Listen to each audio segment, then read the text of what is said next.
Good evening. Uh, this recording is aims at sharing my thoughts, my views on the different issues that have risen up since the fuel subsidy removal. You know, I guess for many Nigerians, a lot, a lot of information would have a lot of information which we were oblivious to would have come to light. A lot of figures which we actually uh, were, were guessing was now made was now factualized, um, and this in recent like with the recent protest and all, we have we have seen more unity in Nigeria than I can ever remember. Like you have northerners. I'm from the western part of Nigeria, but you have a lot of northerners and myself have similar views. We may have different ethnic backgrounds. We may have different religious background, but with my communication with a lot of them in recent days, I've come to see that in actuality, the division, the division in Nigeria has, over the years been a tactics to rule us by the ruling class, of course, and these ruling classes, both whether from the north, the south, the east, the west, they have been united regardless of the opposition. Like, yeah, like they might be in different political parties, but in truth, they share more in common than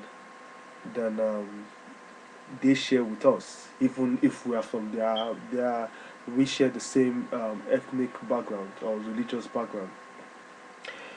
In During the protest in Kano, and I think in Kano, Kaduna, and I think Niger State. I'm not sure of Jos, but I think I heard something of that. Like, we had Christians protecting Muslims while Muslims were praying. Muslims protecting Christians. Even today, being a Sunday, when Christians went to church, the Muslims went and formed a barricade around, the churches. And I've heard different Muslim youth say, for any Boko Haram to kill a Christian again, they would have to kill, hundreds of Muslims. Uh, which it's it's something a lot of people never thought would happen in Nigeria. A lot of people never thought we'd see. So did a lot of people never think, including myself, to be honest. Although, to be honest, I've been a bit vocal, all my life with regards to this government mismanagement and blah blah blah. I talk wherever I can. From when I was in primary school, if I have arguments, I talk about the military men being bad for this, that. From then secondary school, and I was quite notorious with the because I love to counter any attempt to justify the ruling classes, because I felt we did have good governance. Some people will say, "Oh, Marwa is trying," and I would always say things like, "Well, Marwa was the Lagos State administrator, military administrator." And some people say Marwa is trying, and I'll be like, trying, what is it doing that is trying, blah blah blah. And I guess I got this from my parents because, anyways. Oh, with regards to the fuel subsidy removal, now this is the first point. Um, Government has tried to say, oh, the people, the poor man doesn't really use this. Uh, it the fuel subsidy is used by the rich more, blah blah blah, you know. And like I saw in one Facebook status just before I started doing this, the lady said, well, maybe we should tell Okonjo Iweala, who happens to be our Minister of Finance. She said maybe we should tell Okonjo that since the poor farmer doesn't go to school, then we shouldn't budget for education. That maybe since the poor farmer doesn't use drive cars, we shouldn't budget for road maintenance and all that. Which which would be a stupid thing to do, but a very nice suggestion to them since um, the the cabinet is full of dumb people. Well, yes, to those who are offended by my use of dumb, excuse me, but I don't know any. I'm trying to look for a more polite way to describe them, but I think that's the most polite I can be. Anyways, Okonjo Iweala, who happens to be the finance minister, who uh, surprisingly was the not surprisingly actually, who was the uh, World Bank director, comes to Nigeria. Our first tenure was under Obasanjo, and a lot of people, including myself, for the first time, I found myself praising someone in government. Like, I said, with the debt, the repayment of our debts, and we had a lot of money in our reserves according to reports, and I was like, we need this type of woman in government. Everything was looking good because from reports we had the likes of Soludo, Okonji, El Rufai, and Ribadu as EFCC, whatever, and we were like, I was hoping for a new dawn in Nigeria. I guess we all said we called for Okonji, a second coming of Okonji, and it happened. Well, I guess they say be careful what you wish for, because sometimes when you don't have the actual details, you are bamboozled to think, oh, this person is doing a wonderful job and blah blah blah blah blah. Now, a good thing that the likes of Abike Dabiri sponsored the Freedom of Information Bill. So I guess a lot of the hidden facts has come out to Nigerians, and with the new wave of like social media, and you have the likes of Twitter, blah blah blah. So information is not difficult to get these days. All you need to do is Google or call a friend, text a friend, or blah, and you get a lot of hidden facts. And Okonji came, and then this idea of removing subsidy, it first was going around. It was a wave going around. I actually wasn't too keen in discussing it because I felt, okay, let's weigh the pros and cons, and we still have a long time to implement it anyway. So let's just, see if we can put something in place to cushion the effects of the planned removal. Now, like 90% of Nigerians or 99% of Nigerians, it came as a shock to me that on the 1st of January this year, 2011 and 2012, the announcement came. Oh, the government has removed fuel subsidy. It was like a bad dream, like a nightmare actually. And everyone woke up to that news, and we haven't even said our Happy New Year's and all that. And you could hear people, you could hear people discuss it on Facebook. What type of nonsense is this? This is not called for. No, no, no, no, no. We are going to protest. We are going to take to the streets. What happened in Libya is very small. We are going to have our own revolution. This can go on. And well, like every sane Nigerian would do actually. You dismiss it as one of the ramblings of the people.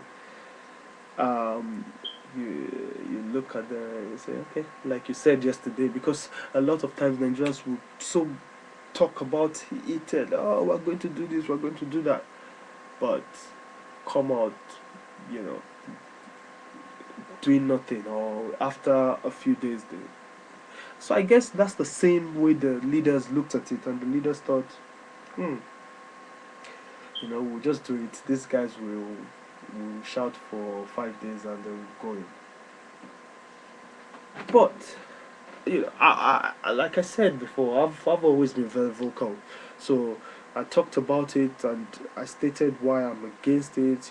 I feel personally that will make the prospect of investment slimmer in Nigeria, because when people talk of investment, everyone is looking towards the petroleum sector. Like, we have so many sectors in Nigeria that should be built. That we have our tourism, sector, we have our manufacturing sectors. Like, we are the thinkers, we are the people that can see, the engineering students that want to put one or two machining together and come up with a product that will sell worldwide. We have to encourage this for us to even talk about being in the top, in in a better place, let alone the world's top economy. Also, you think of the fashion sector, our fashion industry recently. A lot of our fashion designers were a couple, not a lot. Like, a few of them were presented their designs in different world shows, like I think New York and Paris, and yeah, it's a beginning of a new dawn, of a new day, and we we you think, okay, the manufacturing sector in Nigeria is at least getting somewhere, and with this increment you get to think, okay, where do we go from here? Like, how does the how do we compete with China? How do we compete with Indonesia? How do we compete with Malaysia, with India? You know, when because for this increment, every company will increase its the cost of production, uh, the wages of the workers in the private sectors would have to increase, will have to be increased, and thereby total costs of producing something in Nigeria will be very expensive. The cost of exporting it will increase, making it impossible for us to even export, because importation will occur more and exportation occurs less. And we know a country that imports more than exports, that does more import than export, is going nowhere. Yeah. So that's my number one issue with it. And I talked about it, and what I found out is that some Nigerians said, "Listen, I'm going to protest. Like, if I'm the only one, so be it. But I'm going." And when he came back from protest that night, I think that was 2nd of January. Uh, he said, "Oh, it were 8 people, blah blah blah," and I felt, wow, this there's something. At least a lot of Nigerians are prepared to come out with on their own accord. And Then we had this feeds coming in, SSS, SSS might try to arrest you. If they arrest you, call this number. The certain political figure, a former member of the House of Representatives, was arrested. They had to go um, bail him and all that. And these feeds were coming in, and we were sending information. I sent some um, thoughts out via my Facebook status, my Twitter. I sent some, retweeted some people's messages. I sent some tweets to the likes of CNN and all that, and a lot of people did, tag CNN along and BBC, just to get the brief of it, if anything. And the second, and this, was how the Occupy Nigeria movement started. A lot of youths. You can't point it to one individual alone. It's a combination of efforts, and which I felt very impressed with. And ever since the movement, I've been a little bit more tired than usual because I'm always checking my tweets, trying to get briefs and all that, trying to send messages when necessary, trying to get involved in these emotional arguments and all debates. Some people are for it, many people are for it, some people are against it, and getting these arguments on this issue. Okay, this is why it's bad, this is why it's not, and blah blah blah. And yeah, and I felt, I feel a little bit more tired than usual, but still, I've never, ever, ever, ever been prouder. Like, I've never been more. This been my proudest moment to as a Nigerian. This has been the most elating moment for me as a Nigerian. Because some years ago, as a stubborn kid, I think I challenged my parents and I said, if you guys had spoken up, we wouldn't be here. And I see that view resonating with a lot of comments. Like, a lot of comments I've seen from youths, like, oh, our parents failed us, so we mustn't fail, so we mustn't fail our children. And it's like, I never knew a lot of Nigerians that were thinking of this, and I'm so happy, I'm so proud to belong to this generation of people who are ready to do. A couple of people have laid their lives for this movement. About 15 people have died, if not more. But still, the movement continues. Like, normally, this movement could take 3 people, and Nigerians are like, look, I'm done, man, dude. Like, there's no, I'm not involved because I can die. But you have girls even saying, if I die, I die. Nigeria needs to move. You have people confronting the police saying, shoot me, shoot me, shoot me. And yeah, it's been splendid. It's been a huge uplift of spirit. Like, for me, I feel so glad. However, yeah, it's also highlighted certain cracks we have in our nation, to be honest. Because although the protest has been nationwide, the southeast, but particularly the south region, have been placid, in the course of this movement. The south regions have been like withdrawn. Even some group rose up to support the government in the south region, and you get to think, why? What's the rationale behind it? Then today I read that this lady, something is it Briggs or whatever her name is, you know, was like, oh, South, if Jonathan is not good enough, um, then it's not good. Then our oil is not good enough, and and you hear that, and that baffles you as a sane person. You know, it baffles me as someone that, you know, I'd like to think myself as sane. You know, it baffles me because this is far from Jonathan being an Ijaw man or being from the South region or being from whatever, wherever it's from. I don't care. Sanusi is from the north. Jonathan is from the south. South. Nkoji Wala is from the southeast. The petroleum minister is from the south. You know, I don't care where they are from.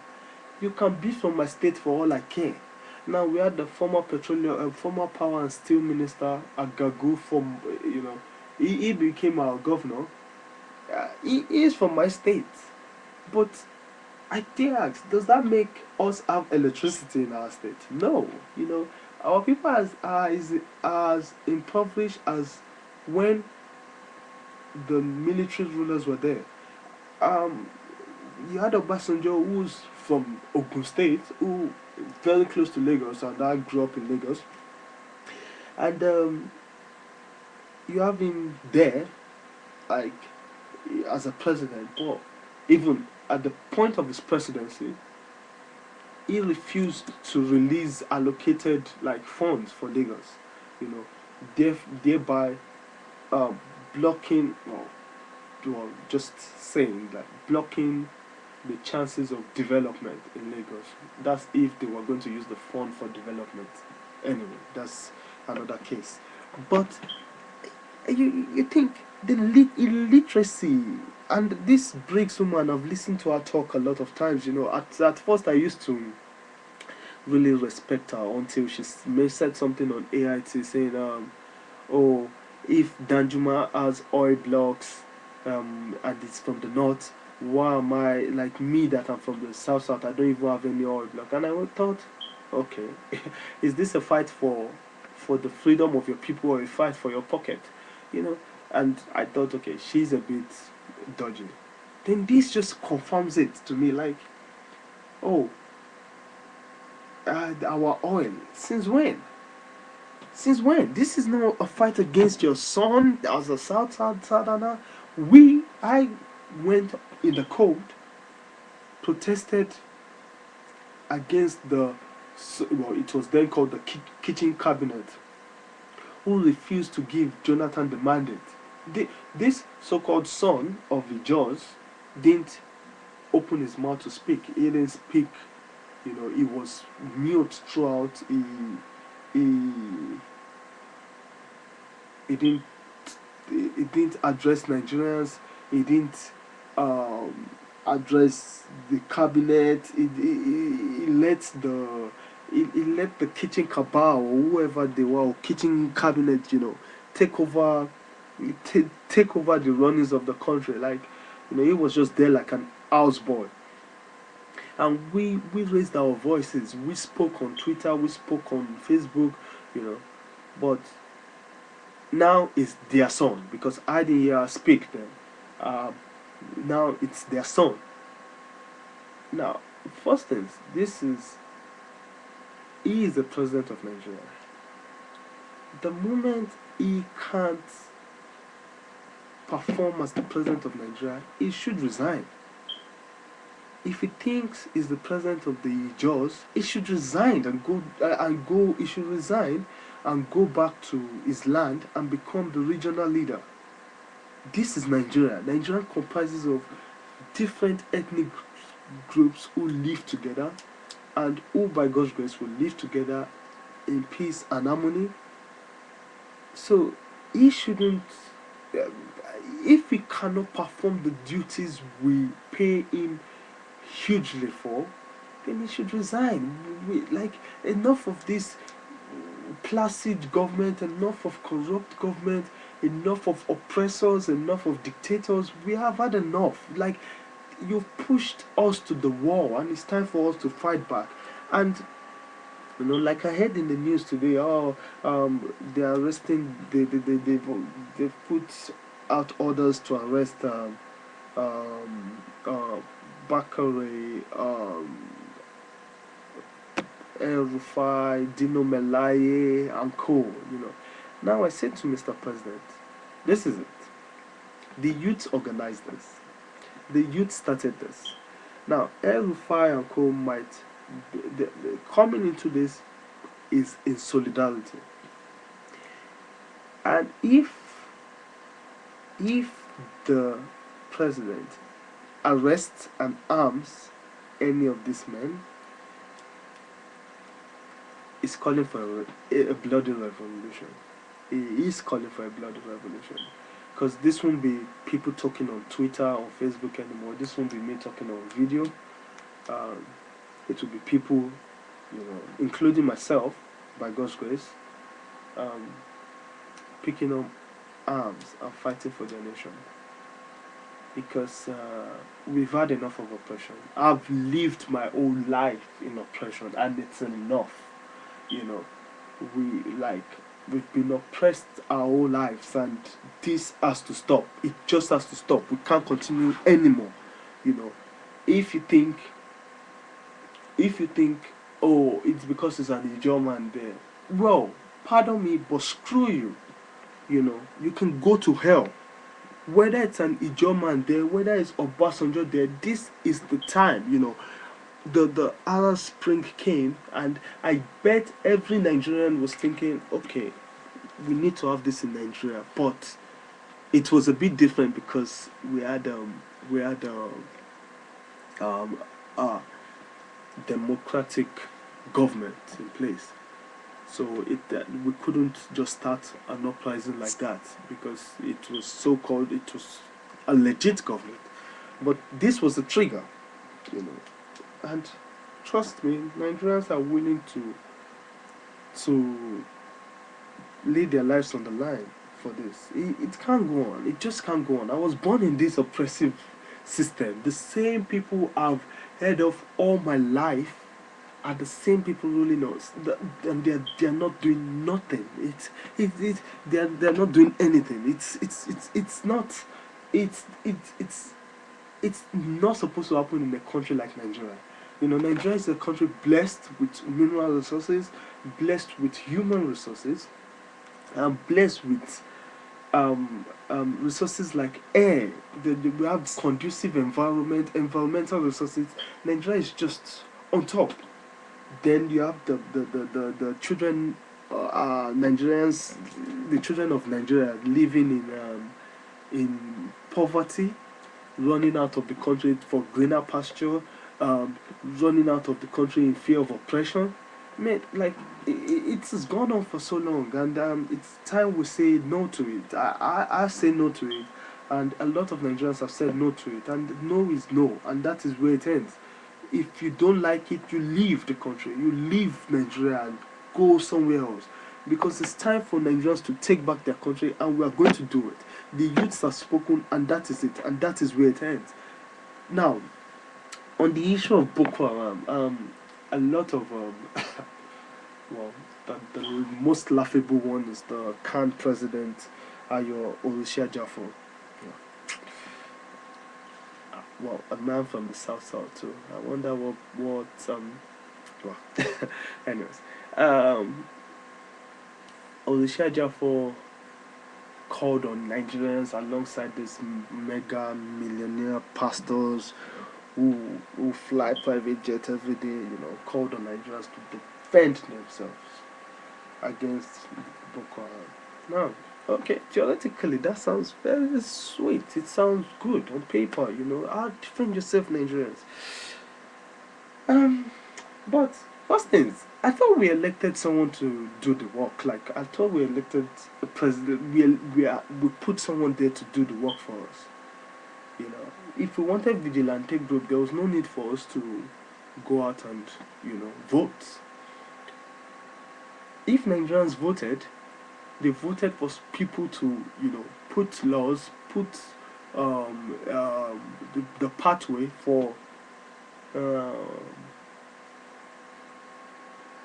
for security of lives and property. You say, oh, Nigerians should go defend themselves. Now, that is in the least an hypocritical statement. That is hypocrisy at best, actually.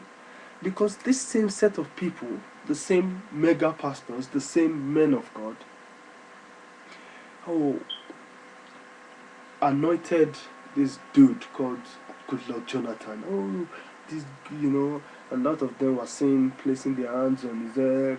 A lot of them, he's the chosen one. A lot of them prophesied, blah, blah, blah, blah, blah. Now, he is fumbling.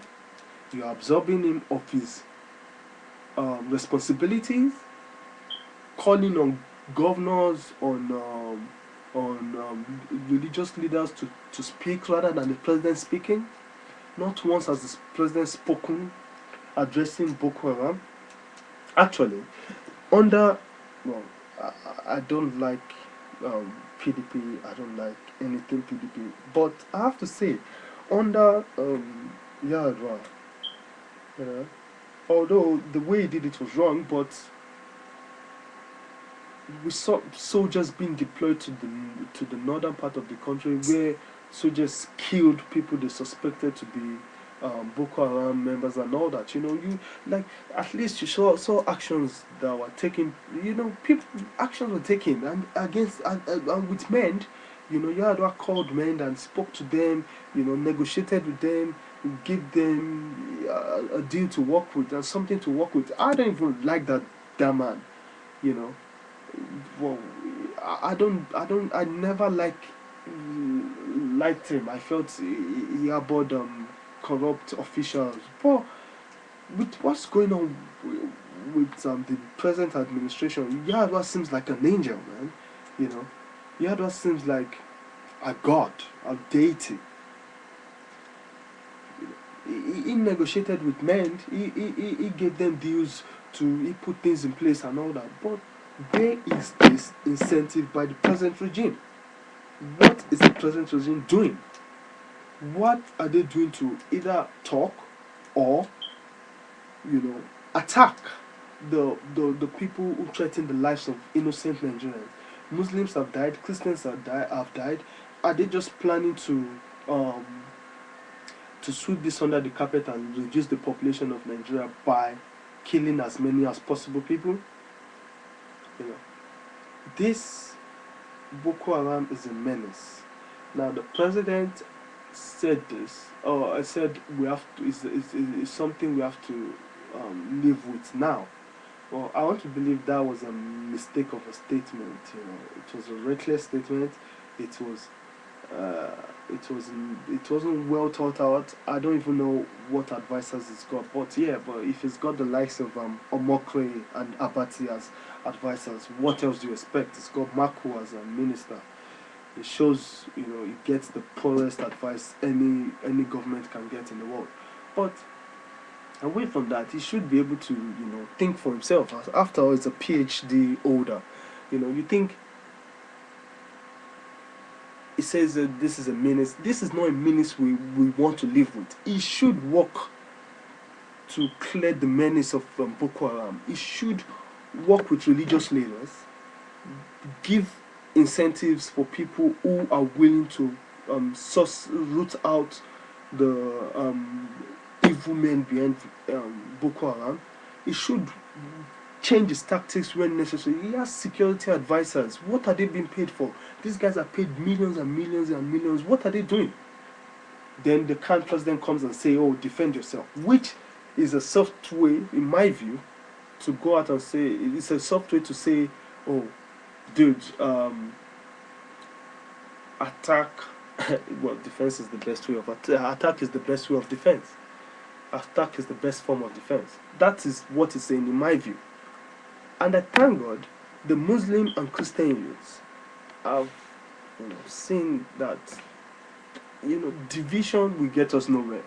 And you've seen this show of unity and defense of the opposite religion by both Christians and Muslims. And it's quite impressive, and I pray that God gives the youth the strength to carry on with this leadership um, sense. If the leaders can't show a lead by example, we will teach them how to lead. You know, and I think it's time for us to become to take up the mantle and lead ourselves. You know, the leadership shown by the last generation, the past two generations in Nigeria is just a failed one. You know, well, depending on how you calculate generations, anyway. But it is a failed leadership. The from the Babangida set to even down to the Obasanjo sets and all that, you know, it's been failed leadership. You have no ingenuity. You have no um, well thought out structure and plan to lead the people of Nigeria. You have no goodwill.